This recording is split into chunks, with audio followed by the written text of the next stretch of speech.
What if the greatest mistake of a champion's career is wanting one more shot?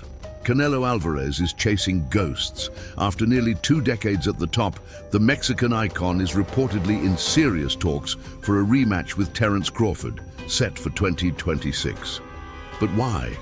Why go back to the scene of such a methodical dismantling?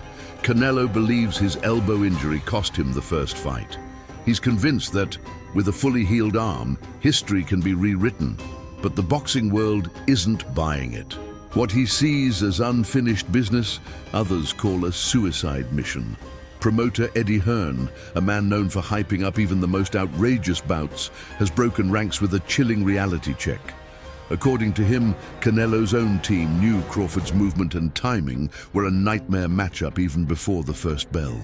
Former champion Antonio Margarito went even further, calling the rematch career-ending and warning that Canelo is physically incapable of cutting the ring like he once did. They're not questioning Canelo's heart. They're questioning his legs, his timing, and most of all, his sense of reality. This isn't just about tactics, it's about time. Father Time has entered the ring, and Canelo, flat-footed and slower than ever, is pretending he can still dance. His refusal to accept decline is admirable, but also dangerous. Crawford, meanwhile, didn't just win. He controlled. He neutralized. He made a bigger man look like a shadow. It wasn't close, and it wasn't controversial. Crawford didn't just fight smart. He fought surgical, but now something has shifted. Crawford feels disrespected.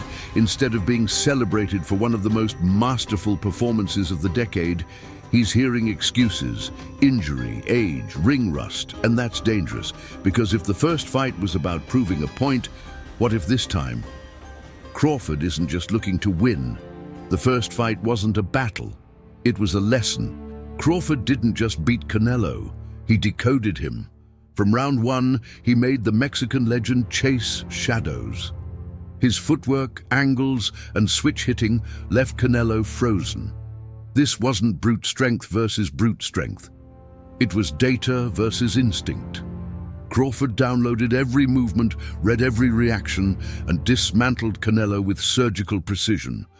There were no knockdowns, but make no mistake, it was domination. What made it worse? It wasn't a surprise. Promoters like Hearn had warned Canelo's camp for years. This was the worst possible style matchup. Crawford is the ultimate anti-Canelo. Fast feet, fluid stance, deceptive angles. He doesn't stand still, he doesn't trade wild shots, and he doesn't break under pressure. He's not just a boxer, he's a puzzle Canelo can't solve. And that realization has haunted Canelo ever since. But instead of walking away, Canelo is doubling down, obsessed. Injured or not, age or not, he's chasing the ghost of that night, not because he thinks he can win, but because his pride won't let him accept that he can't. To him, the elbow injury is the explanation, but to Crawford, it's an insult, a way of discrediting a masterpiece. And that's where things get dangerous. Crawford isn't just annoyed, he's offended. Brian Bomac McIntyre, Crawford's head coach, isn't hiding his fury. After the fight, he sent a clear message to Canelo's camp: step in again, and you'll pay. Add to that the WBC stripping Crawford of his title, not for losing, but for not paying sanctioning fees. And you've got a volcano ready to erupt.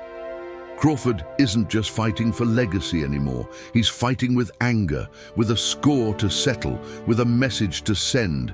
And that's why, if the first fight was a chess game, this one might be personal war. This isn't just a rematch, it's a reckoning. For Canelo Alvarez, it could be the final chapter of a storied career that began when he was just 15. 2 decades of triumphs, wars, and comebacks, now facing the one challenge that his power, fame, and grit might not overcome. The rematch with Crawford isn't about a belt, it's about identity. Can a once untouchable icon accept that his time might be over, or will he rise one last time and silence the world? Across the ring, Terence Crawford is standing on the edge of greatness. Already the first male boxer in history to become undisputed in 2 weight divisions, he now holds something even more dangerous: resentment, stripped of his WBC belt over money, dismissed by fans who reduce his victory to Canelo's injuries, ignored by a system that fears how dominant he's become. This rematch isn't for the record books, it's personal. He doesn't just want to win, he wants to end the doubt, erase it forever. And that's what makes this so poetic. Canelo isn't backing down because he's brave. He's driven by the same force that built him: refusal, refusal to age, refusal to surrender. But that same fire could burn him. This is the tragedy of champions. They don't know when to stop. And maybe, just maybe, that's why we love them. Because even when their bodies fail, their hearts refuse to quit. So what is this fight really? A test of skills? No. It's a global spectacle, a billion-dollar event, a legacy duel between a living legend and a ruthless technician at his peak. If it happens, it will be more than a fight. It will be a symbol, one man chasing redemption, the other demanding recognition. And that leaves us with one final question. Are we about to witness the redemption of a legend or the coronation of an era?